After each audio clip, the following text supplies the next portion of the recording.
அல்லாஹ்வுடைய தூதர் ஸல்லல்லாஹு அலைஹி வஸல்லம் ஒருமுறை ஒரு வாலிபர் மரணமாக போகிறார் என்பதை அறிந்தவுடன் அவரை சந்திப்பதற்காக செல்கிறார்கள்.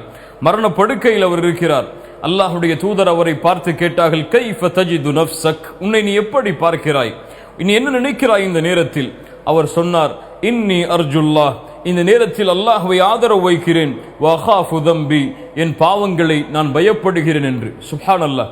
அல்லாஹ்வுடைய தூதர் ஸல்லல்லாஹு அலைஹி வஸல்லம் அவருக்கு சொன்னார்கள், இந்த நேரத்தில் யாருடைய உள்ளத்தில் இந்த இரண்டும் ஒன்று சேருகிறதோ அல்லாஹ் ரப்புல் ஆலமீன் அவர் எதன் மீது ஆதரவு வைத்தாரோ அதை நிறைவேற்றுவான், எதில் அவர் பயந்தாரோ அந்த பயத்தை அல்லாஹ் நீக்கி அமைதியை தருவான் என்று. சுப்ஹானல்லாஹ். அவர் அல்லாஹ்வுடைய அருளை ஆதரவு வைத்தார், அதை அல்லாஹ் கொடுப்பான். அவர் பாவங்களை பயந்தார், பாவங்களை அல்லாஹ் மன்னித்து அவருக்கு நிம்மதியை அளிப்பான் என்று அல்லாஹ்வுடைய தூதர் ஸல்லல்லாஹு அலைஹி வஸல்லம் கூறினார்கள். அல்லாஹ்வின் மீது நல்லெண்ணம் கொள்ளுங்கள் எல்லா நேரத்திலும்.